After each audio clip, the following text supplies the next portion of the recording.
Germany एक ऐसी destination है जहाँ पे स्टूडेंट्स ज़्यादा प्रेफर कर रहे थे आज की डेट में जाना।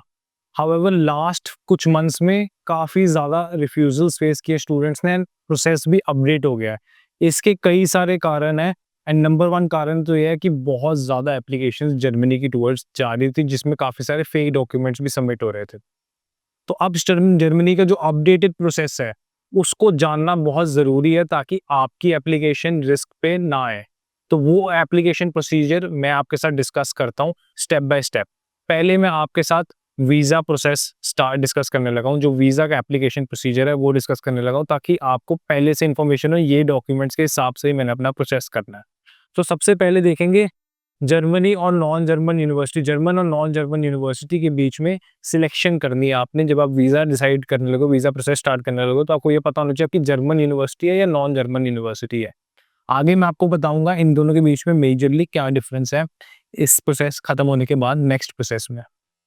फिर आपको देखने फंड्स, फंड्स के लिए कुछ नहीं ज़्यादा करना, आपको एक ब्लॉक्ड अकाउंट खुलवाना है। 11,904 यूरोस का 150 के अराउंड उसके चार्जेस आपको लग जाएंगे।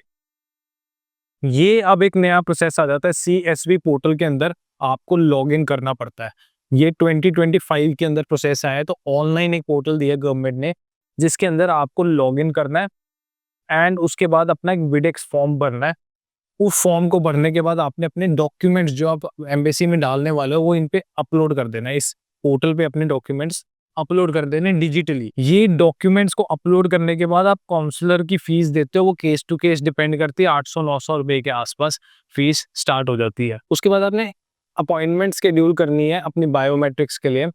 आपको ध्यान में रखना है कि जो अपॉइंटमेंट आप शेड्यूल कर रहे हैं वो अपॉइंटमेंट आपकी नियरेस्ट एम्बेसी काउंसलेट या फिर VFS ग्लोबल में वैक जो होता है, जो VFS ग्लोबल चला रहा है उसमें होनी चाहिए, डिपेंडिंग ऑन आप कहाँ पे लास्ट 6 मंथ्स में रह रहे थे। ये ध्यान में रखना, पासपोर्ट पे नहीं देखना कि मेरे रेसिडेंस क्या है, जहाँ पे आप लास्ट 6 मंथ्स में रह रहे थे वहां देखना है। अगर आप जर्मन यूनिवर्सिटीज में अप्लाई कर रहे हो तो VFS ग्लोबल का जो वीजा एप्लीकेशन सेंटर है वहां पे आप जाएंगे, एंड अगर आप नॉन जर्मन में अप्लाई कर रहे हो तो आप काउंसलेट जाते हैं। तो अगेन वहां पे भी again German and non German की बात आ जाती है, जिसको मैं आगे डिस्क्राइब करने वाला हूँ इस वीडियो में, तो पूरी वीडियो देखिए। VFS में बायोमेट्रिक्स करा ली, बायोमेट्रिक्स के टाइम पे भी सारे डॉक्यूमेंट्स को लेके जाना है जो आपने पहले अपलोड किए थे पोर्टल के अंदर। अगर आप डॉक्यूमेंट्स नहीं लेके जाओगे बायोमेट्रिक्स के टाइम पे तो वहां पे प्रॉब्लम आ सकती है। तो सारे के सारे डॉक्यूमेंट, पूरा डॉक्यूमेंट पैकेज फिजिकली भी लेके जाइए जैसे पहले लेके जाते थे। वीजा फीस दी 75 यूरोस की and then visa decision courier हो जाएगा आपको आपकी लोकेशन के पास। अब आ जाते हैं कि German and non German universities में क्या फ़र्क है, कौन से टाइप के एग्जाम्स एक्सेप्टेड हैं और एप्लीकेशन इन सारे करने से पहले आपको कौन से डॉक्यूमेंट्स रिक्वायर्ड होंगे कि जर्मनी में आप अपना प्रोसेस स्मूथली कर सके वीज़ा एंड पे, या जर्मनी जाके कोई आपको प्रॉब्लम ना आए, आपका करियर अच्छा बन सके। आपको ये जानना ज़रूरी है कि जर्मनी के रिक्वायरमेंट्स क्या है। तो सबसे पहले तो इंग्लिश प्रोफिशिएंसी रिक्वायरमेंट्स में आपको आइल्स या टोफल ही एक्सेप्टेड है। ध्यान में रखना कि दोनों एग्जाम्स के अंदर आज की डेट में स्कोर रिक्वायरमेंट जो है वो 6.0 नॉट लेस देन 6, या फिर मास्टर्स के लिए 6.5 नॉट लेस देन 6 चल रही है। अगर आपके 5.5 है तो आपके वीजा पे रिस्क आ सकता है। इसके बेसिस पे, इंग्लिश प्रोफिशिएंसी के बेसिस पे बहुत सारे वीजास रिफ्यूज हो रहे हैं आज की डेट में। नेक्स्ट चीज आपको ध्यान में रखनी है, रेलेवेंट प्रोग्राम। जो पढ़ाई अभी तक आपने की है उसके अकॉर्डिंग ही आपका प्रोग्राम होना चाहिए, एंड आपको उस प्रोग्राम में प्रूव करना पड़ेगा कि आप वो क्यों पढ़ने जाना चाहते हैं। अगर आप वो प्रूव नहीं कर पाते तो मैक्सिमम रिफ्यूजल्स इस कारण है कि आपका प्रोग्राम रेलेवेंट नहीं था, आपकी इंटेंशन यहाँ पढ़ने आने की नहीं है। APS सर्टिफिकेट होना जरूरी है। रिकमेंडेड रहेगा कि आपने आइल्स वगैरह दी हो और उसके बाद APS सर्टिफिकेट लिया हो, ताकि वो भी मेंशन्ड हो आपके APS सर्टिफिकेट के अंदर। इट इज ऑल्सो नेसेसरी कि आप जर्मन यूनिवर्सिटीज में अप्लाई करें। अब इस बात पे हम आ जाते हैं कि German and non German universities में क्या फर्क है। जर्मनी में बहुत सी ऐसी यूनिवर्सिटीज हैं जो कि जर्मन डिग्री नहीं प्रोवाइड कर रही, they are not authorised to provide German degrees.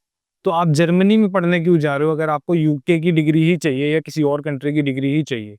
तो उन यूनिवर्सिटीज़ का वीज़ा प्रोसेस काफ़ी ज़्यादा लेंदी हो जाता है, अपॉइंटमेंट्स में भी प्रॉब्लम है and at the same time visa approval rates भी बहुत कम है।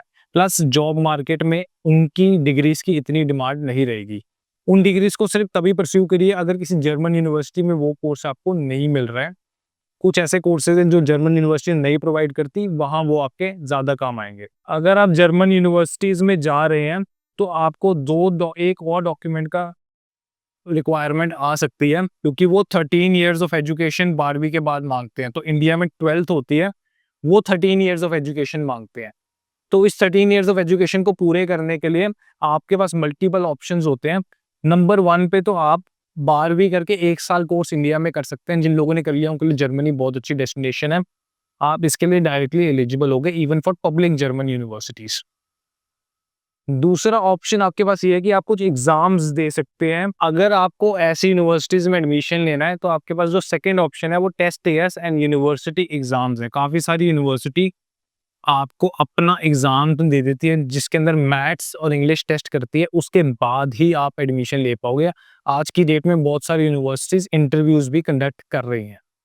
या फिर आप टेस्ट एएस के लिए अपेयर कर सकते हो। अगर आपके पास टेस्ट एएस है, तो आपको ये एग्ज़ाम्स नहीं देने पड़ेंगे। ये अपने आप में ही काफ़ी होता है। कुछ यूनिवर्सिटीज़ फाउंडेशन प्रोग्राम भी देती है एंड कुछ यूनिवर्सिटीज़ में आप 1 ईयर लैंग्वेज प्रोग्राम भी कर सकते हो, जिसके बाद आप पब्लिक यूनिवर्सिटीज़ में एक्सेप्ट हो सकते हो। इसमें वीज़ा सक्सेस रेट थोड़ा कम हो चुका है लैंग्वेज प्रोग्राम्स के अंदर, क्योंकि इसको बहुत ज़्यादा मिसयूज़ किया काफ़ी सारे स्टूडेंट्स में जर्मनी जाने के लिए।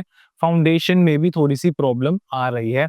तो इट इज़ रिकमेंडेड कि आप इनमें से कोई टेस्ट देके या फिर आप 1 साल की एक्स्ट्रा एजुकेशन करके अपन जर्मनी का अपना प्रोसेस कराइए। जर्मनी से रिलेटेड और ऐसी इन्फॉर्मेशन और बाकी कंट्रीज़ के बारे में भी जानने के लिए, ये एक्सप्लोर करने के लिए कि आपके लिए कौन-सा बेस्ट ऑप्शन रहेगा, कहाँ पे आपको अप्लाई करने चाहिए, क्या आपको प्राइवेट यूनिवर्सिटी में अप्लाई करनी चाहिए, पब्लिक यूनिवर्सिटी में अप्लाई करना चाहिए, कौन से कोर्स में अप्लाई करना चाहिए। आपके पास एक 30 मिनट का स्ट्रैटेजिक सेशन मेरे साथ वन ऑन वन बुक करने का ऑप्शन है। All you need to do is call us on the given numbers, या फिर उससे भी अच्छा, fill out the form in the description and we will call you for that session.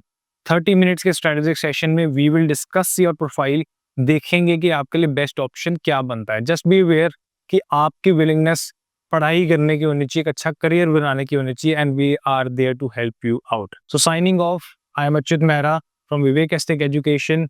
We talk about careers, courses, universities, study abroad, study in India, and everything related to education. Thank you.